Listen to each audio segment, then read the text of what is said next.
Very good afternoon, everyone. Welcome to yet another uLaw webinar. In today's topic, we're going to be quickly looking at the compliance panel within uLawPractice and how that singular compliance panel across various silos of your professional obligations within uLaw allows you to generate all of the necessary documentation that is required to stay compliant with the Law Society's guidelines. And for those who have attended our previous sessions, we do a CPD session on everything practice management, where we highlight all the professional obligations that are required to be met by legal professionals across Canada. And we're in line with all those professional obligations and all those documentation that you are required to generate. And we thought about how can we make that easier for legal professionals and our clients to be able to generate those documents at every step of the way, so that you don't have to worry about generating them, and you can just do that by a click of a button through uLaw. Now, today's session is not accredited for CPD, though we hope there will be in the coming months. So this would be, again, a fun session where we walk you through the product in its fullest capabilities around the subject area of compliance and the documentation, as I said, across the various silos of professional obligations, not just the accounting touchpoints. Accounting obviously is very important, but outside of the accounting touchpoints, whether that's client intake, whether that's file management, accounting, time management, and task management, those are the four areas that we think are very important, that are captured across audits and are important from a legal standpoint, a legal professional standpoint, to manage and maintain. Okay? I do apologize if for some reason we say that it is. If you actually look at it, the How to Be More Compliant is actually not accredited for CPD. We do have a session next week that is accredited, which is the Disbursements Demystified, which is certainly accredited for the 1 hour of CPD of professionalism credits. Today's session, which is How to Be More Compliant, has not yet been accredited by Law Society. Okay, but we hope that it would be made available and would be compliant in the forthcoming weeks. So you participating hopefully would allow you to use that as credits going forward. Okay. All right. Like every other uLaw webinar, let me confirm that. So there's a quick point from one of our clients at the email today, and it may have been accredited, and I apologize if I was not approved of that or preview to that. So I'll confirm, and we'll send an email confirming the CPD credits availability, because we had not yet received it from the Law Society, and we may have when our team sent it out. So we will certainly confirm the 1 hour CPD credits as soon as I hear about it after this demo. So we'll promise to send you that email. Okay? Now the agenda, like every other uLaw webinar, focuses on how you can look to generate compliance documents across various silos of Law Society practice. Okay, so we looked at, if I were to just take a quick stab at the professional obligations. So this is one of the everything practice management CPD session that we run every quarter, and this particular session highlights about the various different professional obligations that you are obligated to adhere to, including a lot of the documentation that's required for you to generate in a timely manner. Okay? A great example, as you all probably know, is the need for a reconciliation document on a monthly basis. Okay? But it doesn't stop there. It doesn't. The professional obligations and the compliance documents spread over various other silos of professional obligations, such as client intake, service and communication, file management as well as time management. So what we've done within the context of what a legal accounting product and a practice management product can provide, we've now combined the compliance documents within uLawPractice, or you should consider this as a to-go compliance panel for other silos of practice too, But fundamentally for contacts, which talks about your client intake and customer contact management, under matter, which is really your file management and all the communication that happens with regards to a file for a client. And then comes obviously the accounting aspects, your ledgers and journals, the reconciliations, etc. And as a quick question, I think there is a question if this counts for 1 hour CPD. Yes, we will confirm this to you at the end of this session.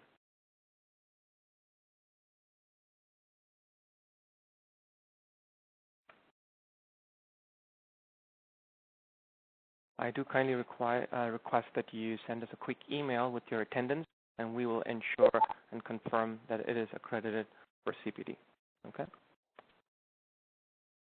All right, so these are the 4 fundamental areas within uLaw today that you could start to generate as you go through the workflow of a client intake, go through the process of generating compliance documents, okay, as well as matter compliance for file management, as well as accounting compliance for all of the legal accounting touch points, and last but not the least, looking at compliance from a time and task management perspective.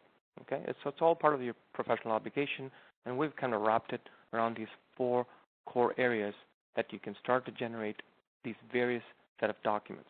Okay, again, highlighting the core professional obligations that you're mandated, right from client intake, file management, financial management, business management. So the accounting touch points also includes your general reconciliation, which is in a way managing your business. You can reconcile your various different general accounts.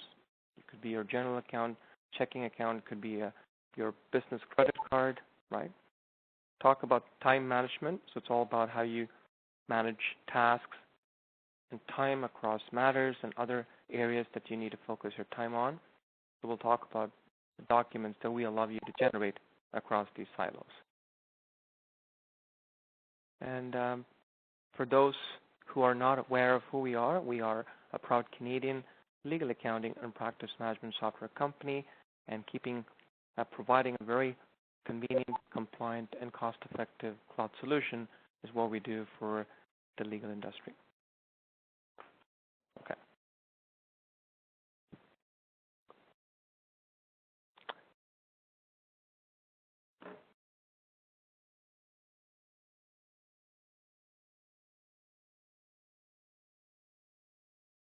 Okay, so I think there's a question about the CPD, so I'm just going to confirm it to you shortly.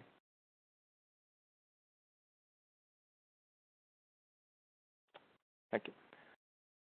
Moving along in our demonstration, I'm going to quickly use the uLawPractice demo session, which is really our playground account, and we've used this in many of our other presentations. And the purpose of using uLaw is, again, demonstrate the capability of the different compliance documents that you are able to generate, and you are required to generate that regardless, no matter what system that you use. And it's a quick segue to do so within the context of the workflow that's being used. Okay, and I think we just got word from the support staff that the CPD has not yet been approved for CPD. The last week's session and the next week's session has been approved. So we do apologize that if the email that we sent today did mention that it was CPD approved. So we do sincerely apologize for that. But again, confirming that today's session is not. Thank you. So in the context of, a day-to-day task that a legal professional goes through, right, one of the first and fundamental steps that you take is a client intake. So let's say you have a client who wants you to represent him or her in a particular matter that they're involved in, and that's really the first step in the whole process. And let's go through that process and then try and look at how the documentation and the compliance aspect of it kick in just as you go through that process.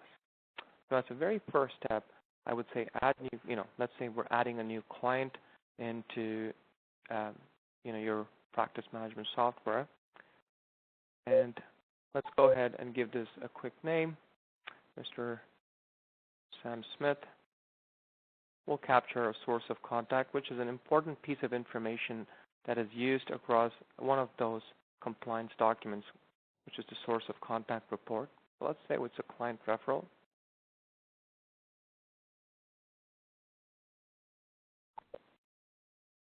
Okay, so you're going to go ahead and maybe just add a little bit more information about who that client was.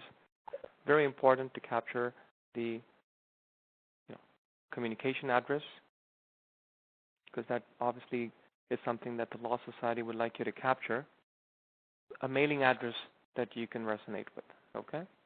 And let's go ahead and just quickly save this contact, Mr. Sam Smith, living at 91 King Street. So let's say it's a quick client intake process that has happened as soon as Sam walked in, or maybe this was a phone conversation, right, where you did an intake over the phone. You could potentially have a little bit of a web page on your website that can automatically send an email to you. Technology enables you to do all those cool things where you can now intake clients right from your website. There you go. So as soon as you've done that quick client intake, even before you get going on any further steps, even before you go create a matter for the client, let's look at what the compliance talks about. So when you hit the document generation button, which is really your way of asking uLaw to generate a document for you in the context of Mr. Sam Smith, okay? If you look at each and every touch point, we have a compliance panel. And one of the first steps when you complete a client intake is that of generating a conflict screening.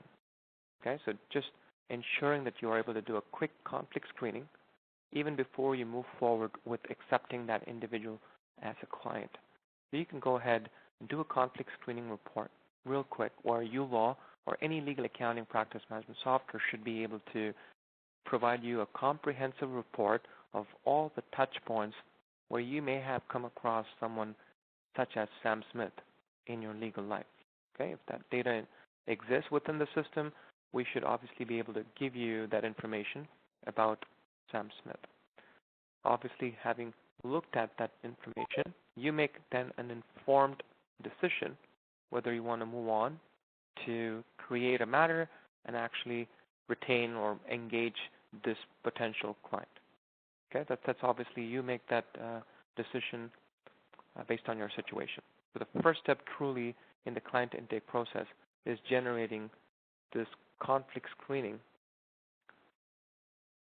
And there you can see there's quite a few Sams in our database because, there's a few last name conflicts such as Smith, Roger.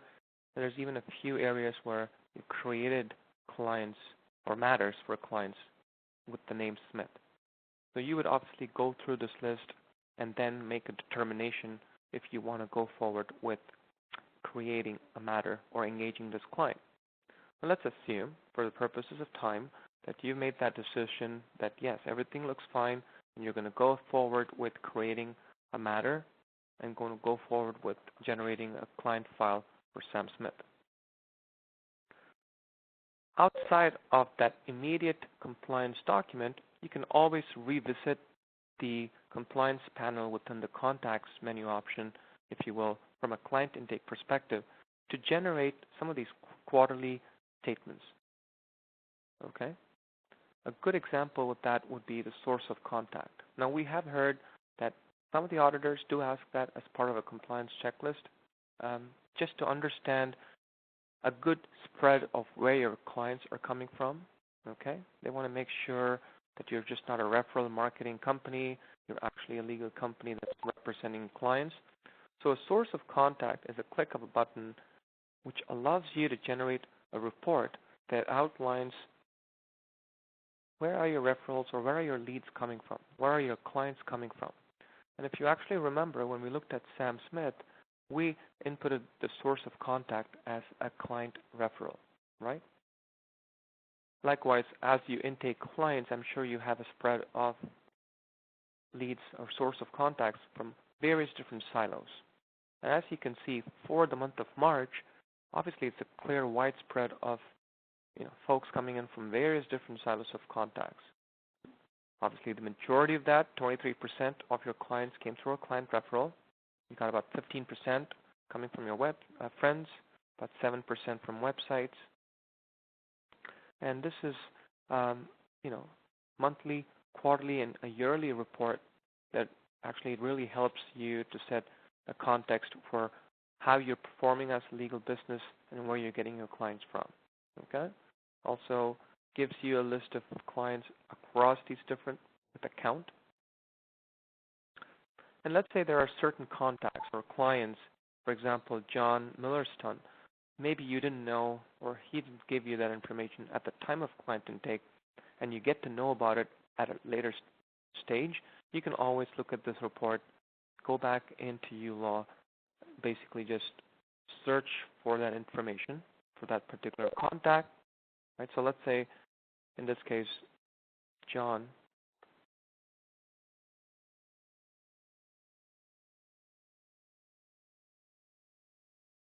There you go. There's Mr. Just going to quickly search for John.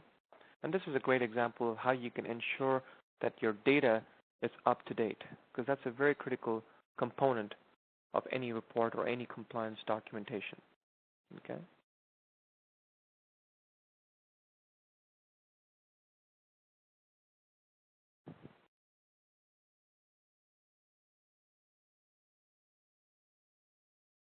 Okay. I don't think I'm getting the name right. Bear with me for a sec. There you go. There's Mr. John. Edit the contact, quickly update that as, again, a client referral maybe, and save that information. So the source of contact report obviously provides multiple pieces of information. For those that you've already marked, it gives you a good, quick report of where they're coming from. It also captures any clients that you've not provided to begin with.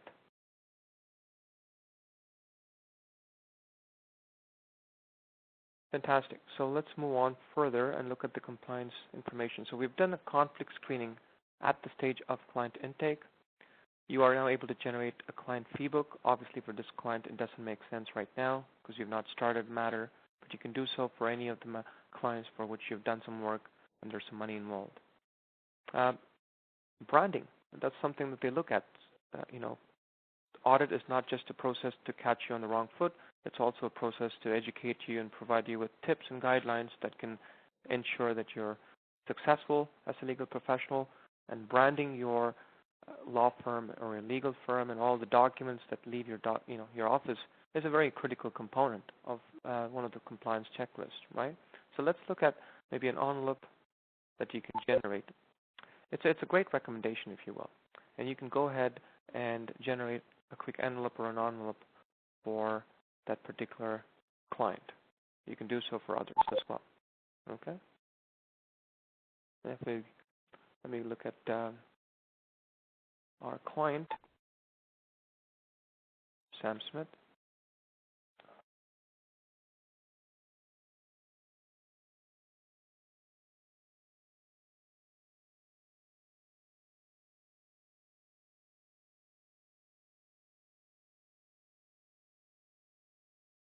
All right, so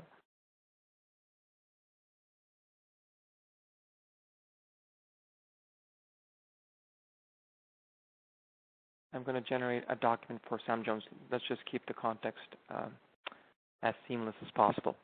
So I'll go back and I'll generate an envelope right within the compliance.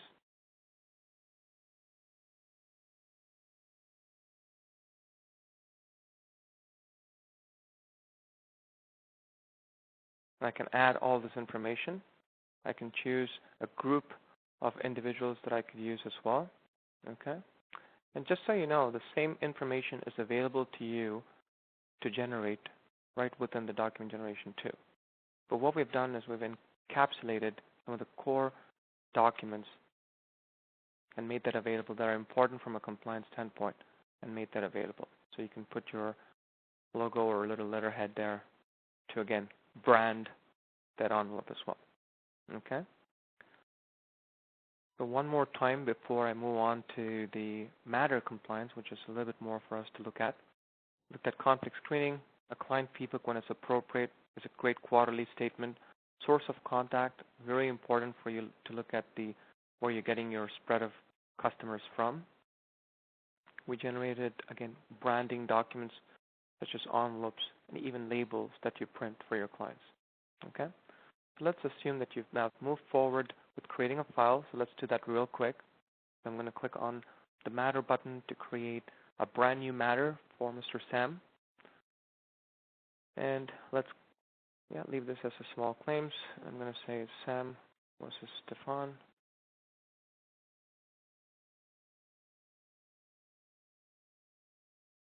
Issue. And click on the Save button so that I can quickly generate a file for Sam.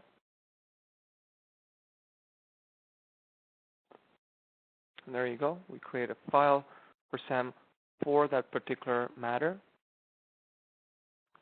And now if I were to look at one of the things you can do right away is you can put a code file number in, right? Again, if that makes sense for you to do so, you can click on this little label here and basically say code file number.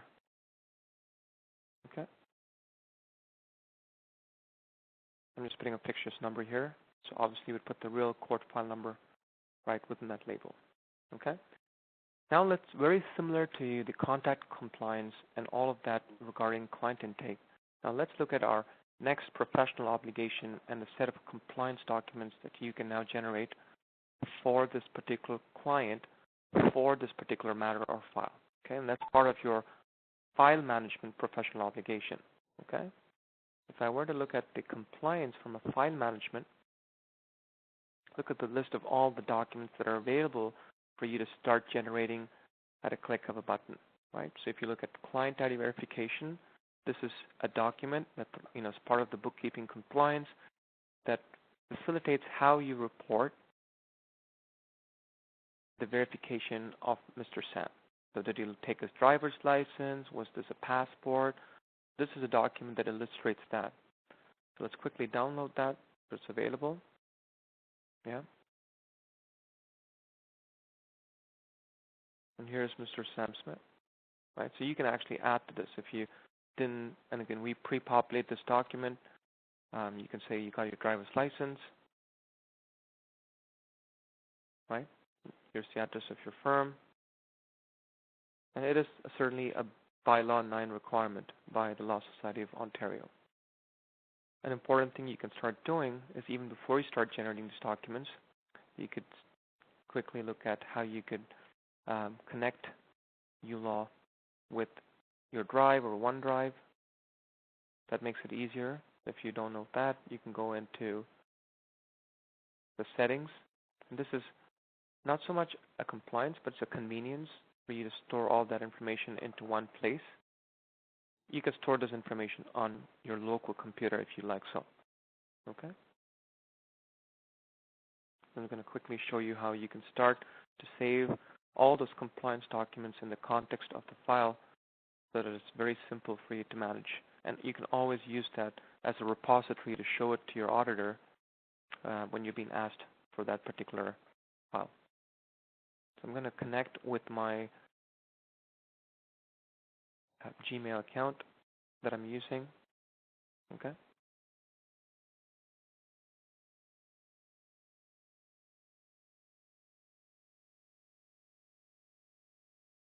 And what basically uLaw does is it creates a folder with the file number, which is a unique number within uLaw, and creates a particular folder in Google Drive using that file. If I were to go into my Google Drive, we create obviously a folder called Matter, and under that we start to group all the different files that we've created with the different file names. Okay, so we should just wait for that SS to come in any time.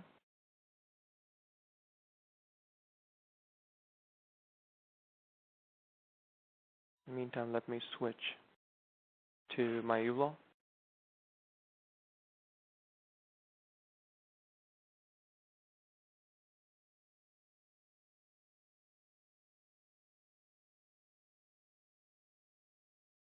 The client ID was one of the documents.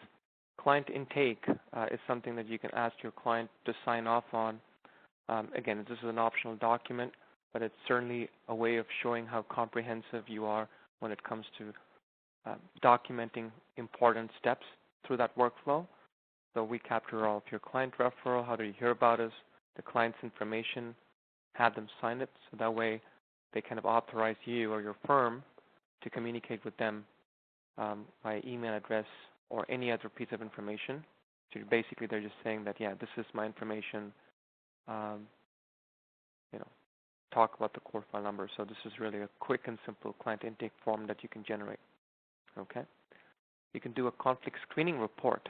So this is not a conflict screening, but it's actually a report that outlines how you as a legal professional determined that SAM was not a conflict. Okay, so it talks about you having gone through a conflict screening process that gave you the results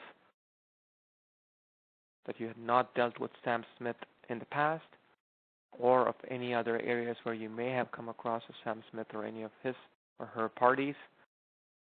And this is a way for you to tell the law society that I've done my due diligence, this is a new client, no conflicts, right? Done by Mr. Roger Moore. And if there is any conflicts but you're still going forward with it, you can also highlight some of the steps taken. That's obviously your discretion. You can say no conflict, no, did not refer him to someone else, did not decline the retainer, and you can electronically sign this or print and sign this too. So just having created a file and a contact or a client, you now have the opportunity to generate all these documents. Now you can do so at your own convenience. You don't have to do it when the client is in front of you in your office. You can do so after you've taken the retainer in and you've done all the due diligence. Okay?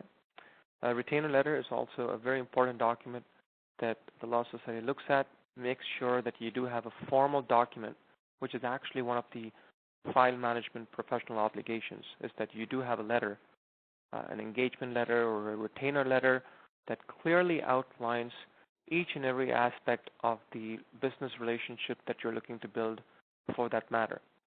You know, what is the rate involved? What are the different disbursements involved? What is the non-engagement clause? What is the minimum retainer that you expect if there is one? All of that is very important pieces of information that you need to capture at the time of client intake and creating a file. So you can quickly create a flat rate and say that I accept a $500 retainer, generate a document that would talk about that. Okay? If you need authorization letters based on the silo of practice that you're dealing with, you can generate that real quick. Okay? And you can print multiple copies. Apologize. You can print multiple copies, but the point is you can get this done. All of these important compliance documents are a click of at the client intake process.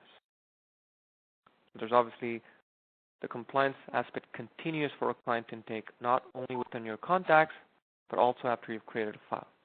Okay, so here's a great example of a retainer letter that obviously puts in all the information. It merges all of the information that you need. Also, it puts the file name, puts the basic retainer that you'd be taking. You'd sign this, you'd get your client's signature, and start to file that. Okay, let me quickly check if my files have been created. There you go. For Sam Smith, we do automatically create a folder, and as you start to generate all of those documents, what you can do is you could, let's say you're doing it for Sam Smith's file,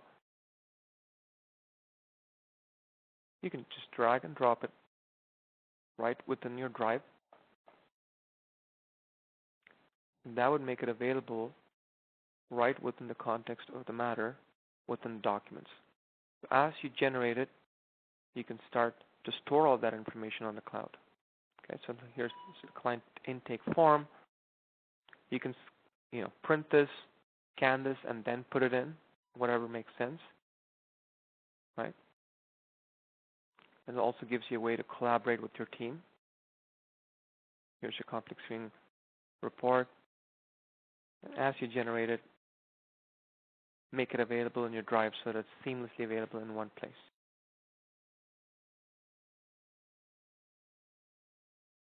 Okay. So we've looked at a client intake stage. There's two set of compliant panels that you could use to generate documents right within the context of that workflow.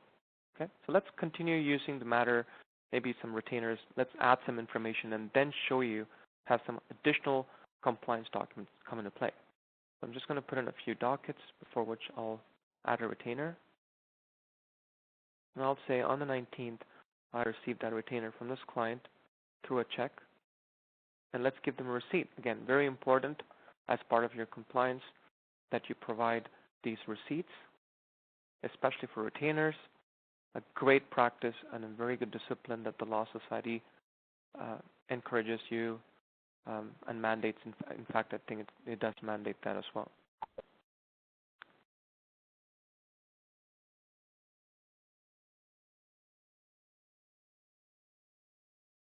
You can generate a duplicate receipt, even a sales receipt if you like, and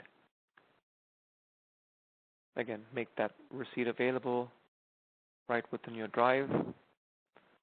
Send this to your client via email so he or she can then sign it and make it available, right? Because then you're confirming that, yes, it was $500 that you guys had, that he had paid you. So here's a copy of that you can click right from there. Here's the $500 that was received, assuming that you signed it and you had your client sign it as well. Okay? So having done that, let's put in some dockets. So let's go and continue down that workflow of exactly what would happen in a day-to-day life of a legal professional. So let's say on the very same day, you had an initial client interview, right? Initial discussion with Sam, the matter. We'll bulletize it. I'll say I spent 30 minutes on it, and I'm going to charge the client 1 hour. Okay? I'll add a second client meeting. Okay?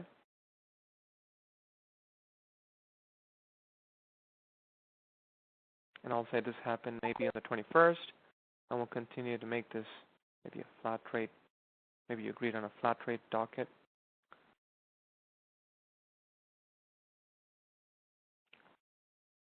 And let me go ahead and put in a final closure.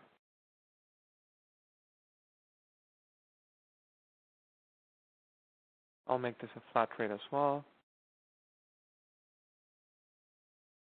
Oh.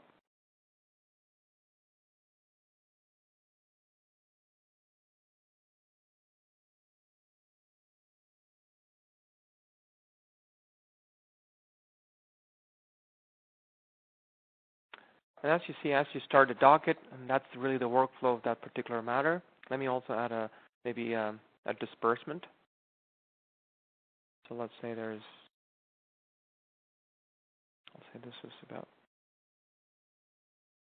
$75.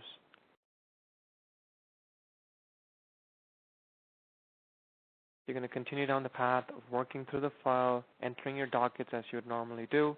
And then let's look at all the compliance documents that play a part. Let's go ahead. Also, a disbursement. Maybe there's an application fee of $90, which is tax exempt, and you paid it to the Ministry of Finance using your general account check 4444. And hence there will be about $3.20 left in the overall matter for you to refund. Okay? Now let's look at compliance. Before that, I'll go ahead and generate that invoice. I'll skip the preview for now. I'll go with my same Swift Blue concept. A very important compliance document is that of the invoice, right? The invoice is really your first step of a legal document that outlines the work that that you have accomplished, and hence the money that needs to be transferred, the eligible amount that needs to be transferred, is reflected through this invoice. A very important compliance document is to first generate that invoice. And once that's generated, let's assume you've kind of done with this file. If you want to refund that, so you can quickly refund that retainer of $3.20. And prior to which I'll also go ahead and do the trust transfer. So take the file in, docket your effort, put in the disbursements, raise this invoice. Okay, that's the balance in trust. It's been paid for. You send this to your client, and here's the $3.20 that's still left. Let's do the trust transfer. Very, very important that you do the trust transfer of the $497. That is the eligible amount, right? That you move from trust to general. And in real life, you could do this through writing your own trust check, moving it from trust to general, or you could do this electronically. And if you do so electronically, there's a compliance document for that as well. So let's assume you've done this electronically.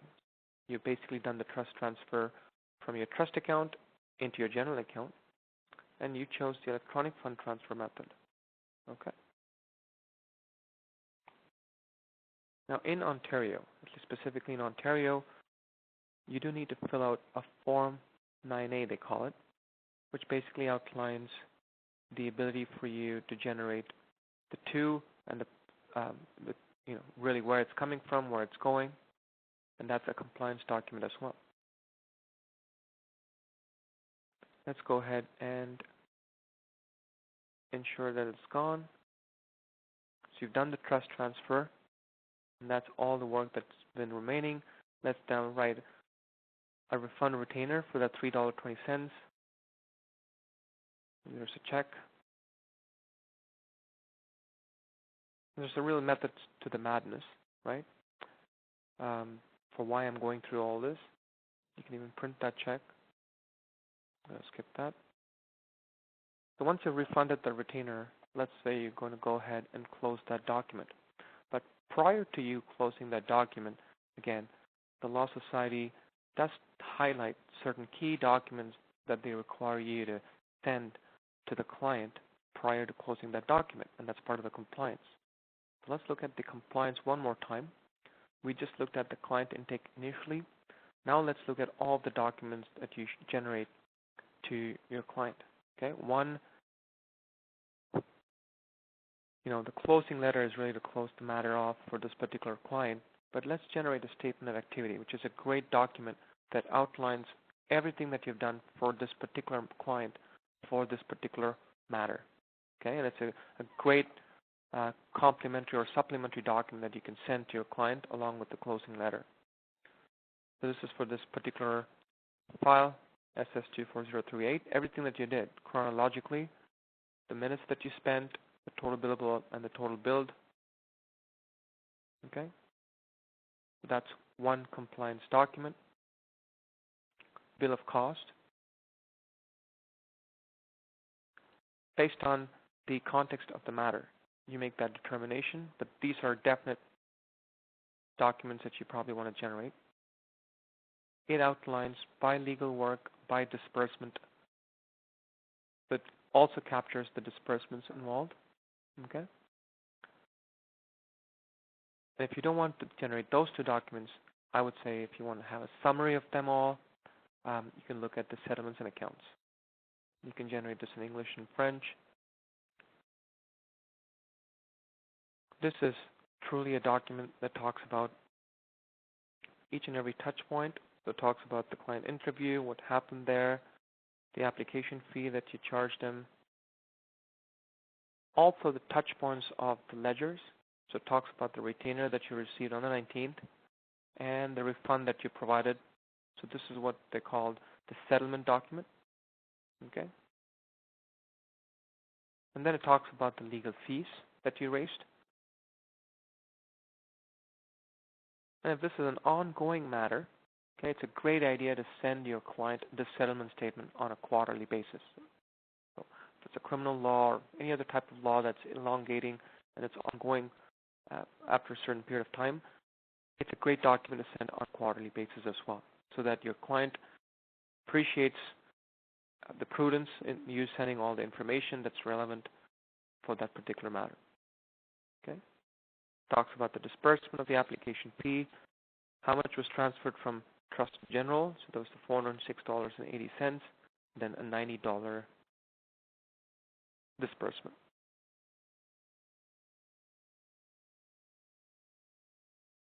And here's a final summary of the Trust and General statements that you can send your client. The retainer received, any settlements, if any, the invoice payments,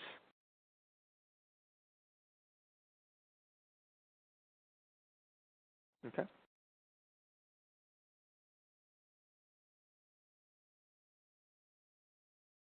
Now, a closing letter is a great compliance document in terms of before you close the matter within your practice management software, you're closing this file, a logical closure to it.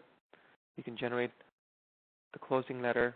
And this is, again, a template taken out of the bookkeeping compliance that really outlines, right? You can obviously type over it, and you can write about anything additional you want to do before you sign and send it to your client along with your settlement document. Okay. So right within the context and the workflow, the different compliance documents that you are required to generate varies, right, based on the lifeline within that workflow, the context of the matter, the jurisdiction, etc. Okay.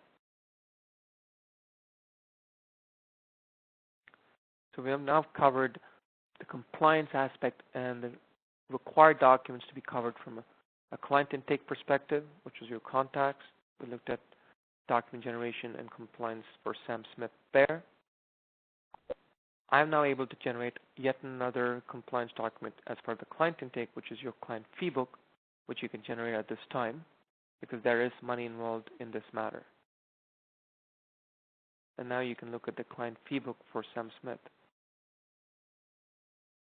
Okay? And there's $496.80. Obviously, you wrote the $320 back. That's the fee book. And you can make all of that available in the context of that file, right?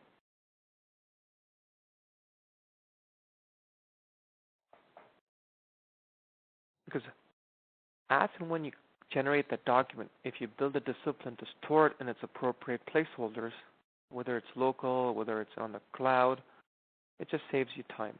And that's a big part of the time management that's being spoken about as well. So we looked at how, from a client intake perspective and a contacts, you're able to generate all the relevant documents. We then created a file, went through the life cycle of all the client intake forms or compliance documents, right, soon after we created the file. And then we went through the motion of accepting a retainer, docketing, dispersing, and invoicing, and then moving eligible trust money from Trust to General. And we looked at all of the other compliance documents that you can start generating, including a closing letter to close out that matter, along with the settlement account summary. Now, you're obviously done with this particular matter. Now let's move on to the accounting touch points, all the accounting documentation and the compliance documents there. Now that's covered obviously in uLaw within the accounting menu option. Same placeholder as document generation, as these are documents that you generate. Now if you look at the compliance aspect, there's two aspects to it, right? One is this is a timely, this is not specific to a matter. The accounting touch points and the compliance are specific to a time period. A recommended time period is a month, so at a minimum once a month, typically at the end of the month, you generate from bottom up the trust reconciliation report. I would say the number one document that you need to worry about, which then takes into consideration what uLaw knows as transactions and tries to match it up with real life transactions. So for the case of Sam Smith, you say you got it on the 19th, but maybe the bank reflected it on the 20th. So this is where you keep uLaw or any of your legal accounting software along with your bank, TD, RBC, CIBC, whoever you bank with, and start to marry all these different transactions. And the reconciliation, you obviously provide what the month-end number was, and you reconcile the entire transaction for that particular month, right? So that's an important document that you generate as part of your compliance, is the reconciliation. Now, how do you store that? You don't store it necessarily in the context of the matter, but you just store it in the context of an account. So you could actually create your own folder structure right within uLaw, right? You have the different folder structures. There is March, and you can actually have your monthly reconciliation for the month of March stored right within the context of that.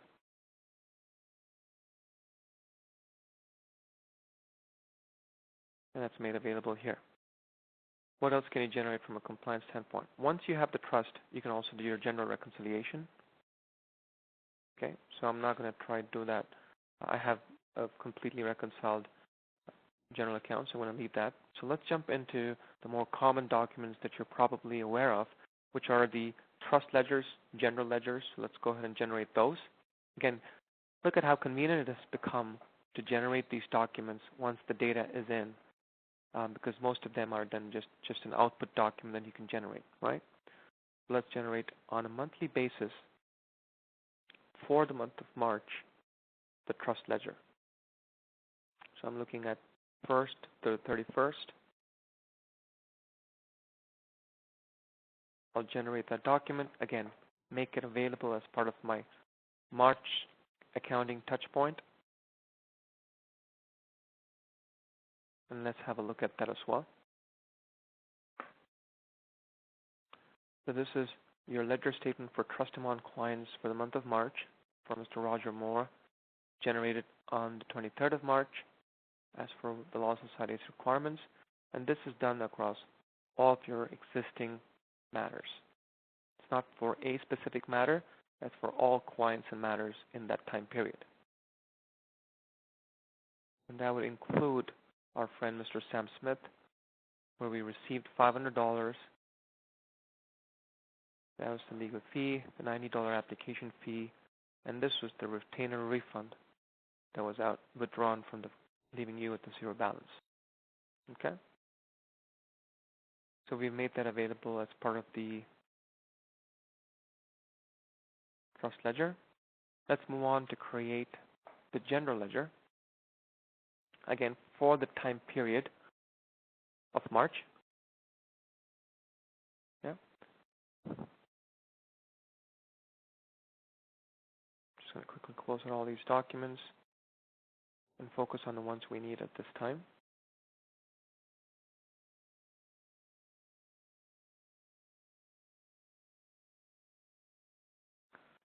The same thing applies to the general ledger as well. So it's again not for a specific client, but it is for the time period across all clients. And you can even search for Mr. Sam right here. So here's a zero balance general ledger for defense issue for Mr. Sam Smith. We had the $90 fee, application fee, and 406 plus taxes, or 360 plus taxes. And how through that trust transfer they were moved from your trust account and was deposited into your general account. Okay? You can generate the trust receipt. Similarly, the general receipt, trust payments, disbursement. Depending on the style of practice, now if it involved an intermatter trust transfer, then that's an important compliance document to keep in mind. But let's look at the Form 9A, which is a very, very important document in the province of Ontario. And I mentioned that about the electronic transmission. If you were to electronically transfer funds from trust to general, this is something that's required. Now you can generate it obviously for each and every transaction for each matter as and when it happens. Or we have clients who generate this on a weekly or a monthly basis. They generate it for the entire month of March. They want to look at each and every Form 9A that you can generate. Okay? And I can actually search for Sam again. There you go. Here's the electronic fund transfer for Sam Smith. Print this, sign this, make it available.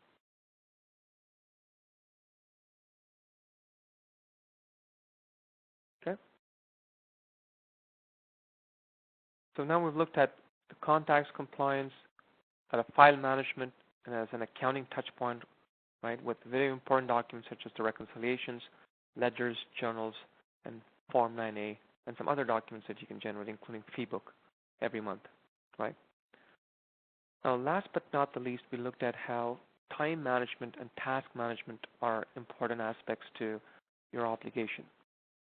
Now, we've covered that under the time window in uLaw, which is really your calendar, where you could have both your docketable time as well as any personal time if there are any available.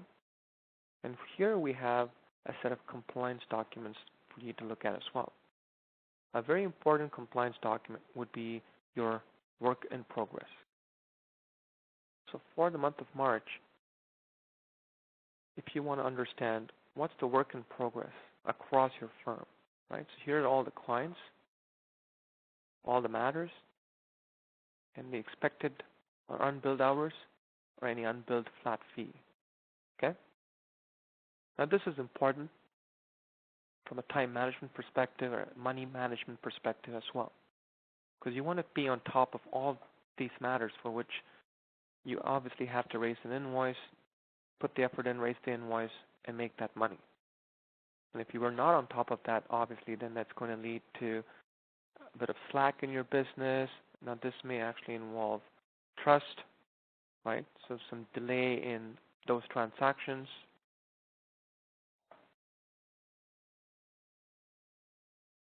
Having this report obviously allows you to stay more focused, stay more proactive, and do the needful so that you can stay on top of your business and make it a successful and profitable one. Okay? You've got almost an hour and 70 minutes, I would say, of unbilled hours and about $1,300 of unbilled flat rate, right within the context of the calendar, which is time management. Now, another aspect to time management is how much of that time are you giving away free?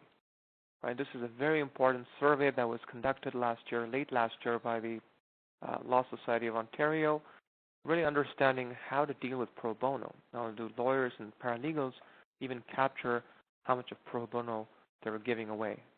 Okay? So obviously, tracking and measuring and reporting on it are fundamental first steps to take proactive actions to correct it. So let's say I do this again for the month of March.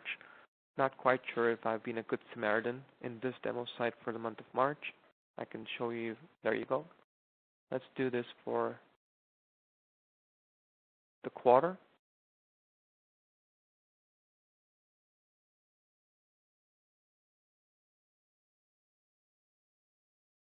And as easy it is to just click that time period that you want to do that for. Okay?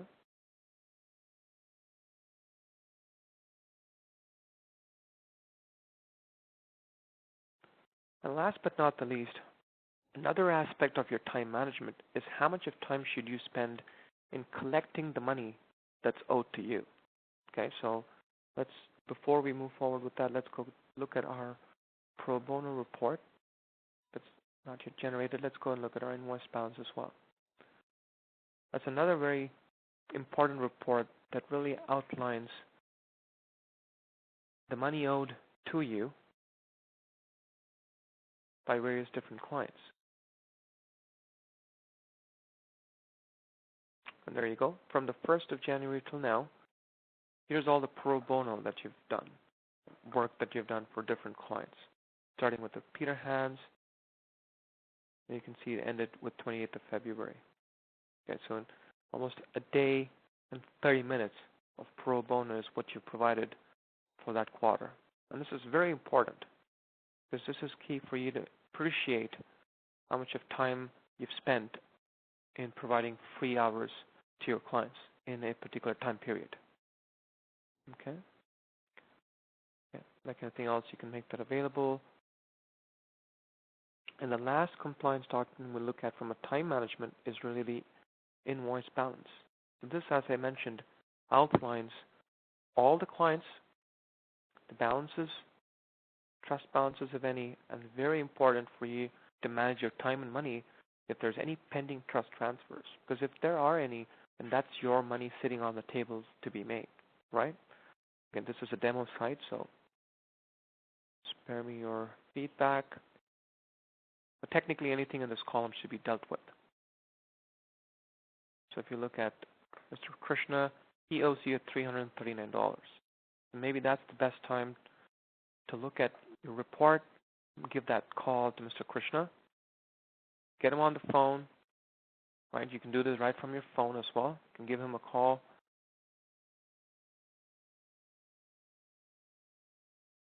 And use that report as a way for you to make those important calls to collect the money that people owe you.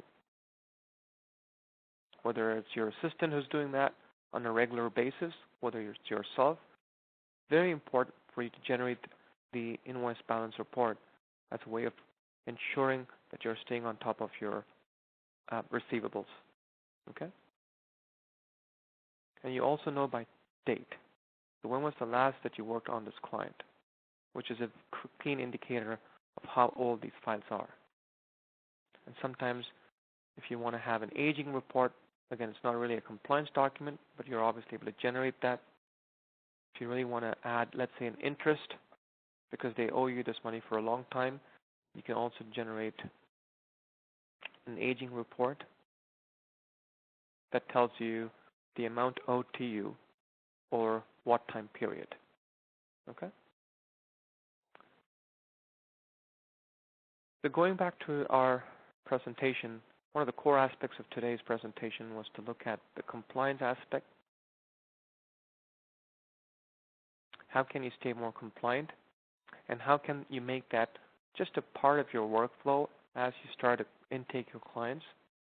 And we looked at the 4 major areas where these compliance reports and documentation are held within uLaw, within the contact for client intake, within the matter for file management, for accounting, for all legal accounting documents, which are all part of the Bylaw 9, as well as the calendar for task and time management. Okay? And I hope this was your time well spent and an informational session. And I do apologize once again for some of the emails that you may have received indicating that today was a CPD hours.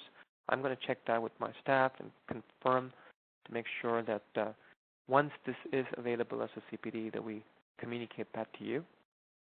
But again, confirming that today's session has not yet been approved for CPD credits, but our CPD session would be available to you next week, where we talk about the disbursements demystified.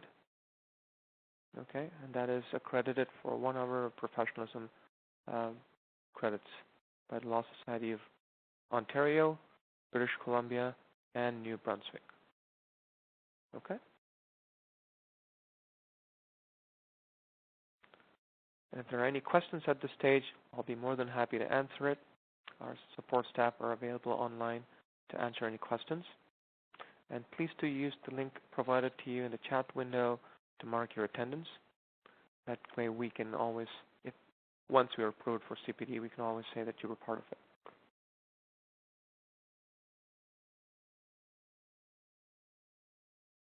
Yeah, and again, once again, we'd appreciate if you can contribute through your questions so that we can answer anything with regards to today's subject matter.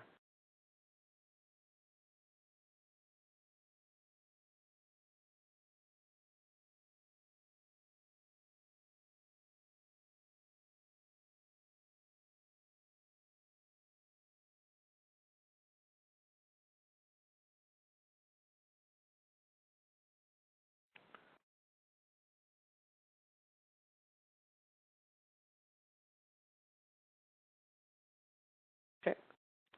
One last I guess there's a question, and again, I'll take more questions, is looking at what's the difference between these documents and the compliance checklist that you have?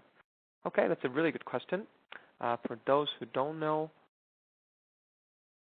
there is actually a compliance guide that we provide.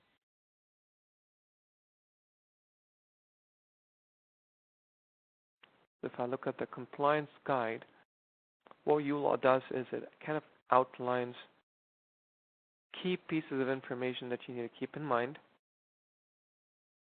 on a timely basis, right, to generate those required documents. So we talk about weekly checklist, monthly checklist, as well as quarterly and yearly. And it does contain the documents that we spoke about today. So you could essentially use this really as your guide to look at what you would consider as weekly checklist items, right? But to actually generate the appropriate documents, you would have to go in and look at the compliance panel to do so. So it's a really nice question. The guideline is just a guide for you to be aware of all the documents, whereas the compliance panel within the different silos of uLaw is a way for you to generate those documents.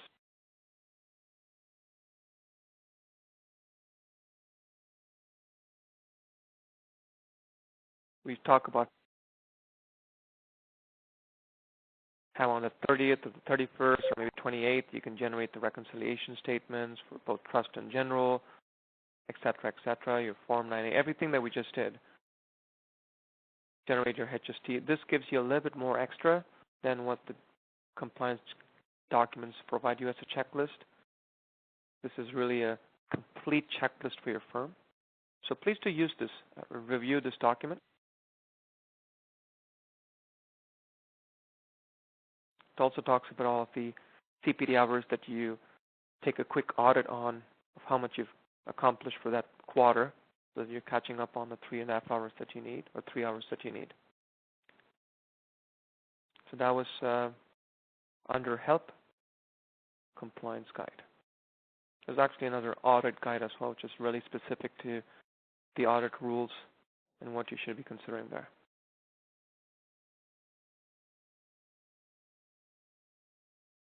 Okay.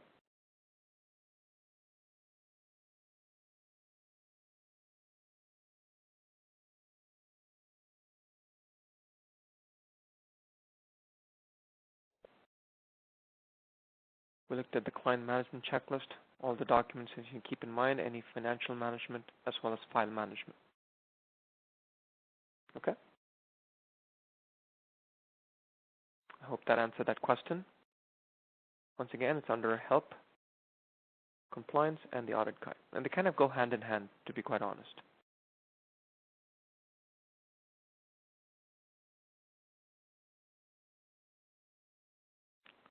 Okay, quick question is, where are all those documents residing, and can you open it within uLaw?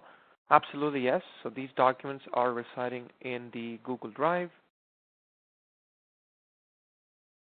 So they're the digital copy, or the physical copy of the digitized document is available on your Google Drive, but it's available for you to open it right within the context of uLaw. So for the month of March, you look at all the documents, you can open these documents at any time. So doing so, you're not scampering to find where they are. But even if you don't have these documents available or don't know where they are, if you've not stored them really, you can always regenerate them at a click of a button at any time, because all of these documents are all time-based, right? So you can always come back here and say, I want to do it for the month of March.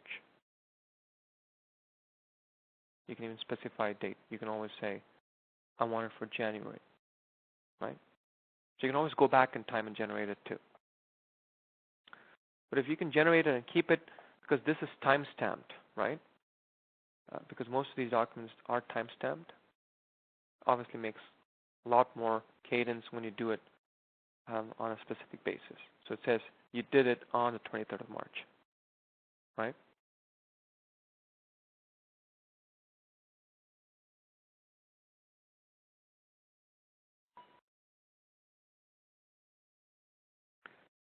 Any other questions that we can take for today before I wrap up the session? I'll open the floor for maybe another last question, maybe.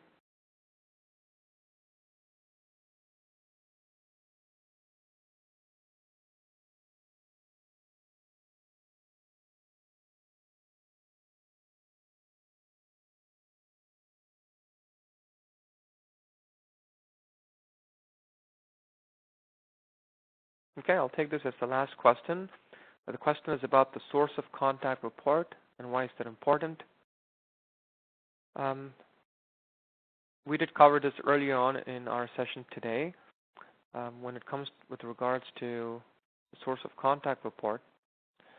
Now, this is the report that we've heard the Law Society does ask you for as part of their compliance or their audit probably.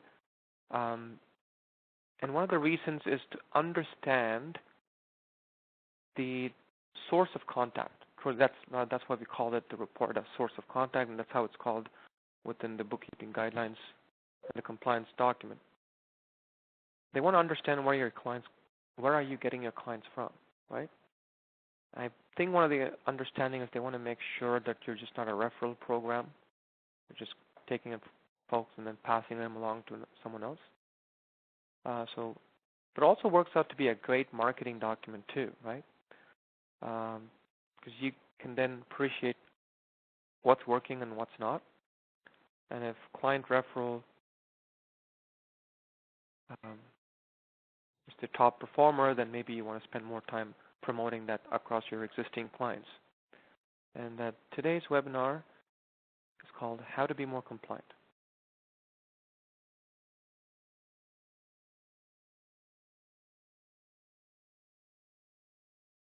Okay.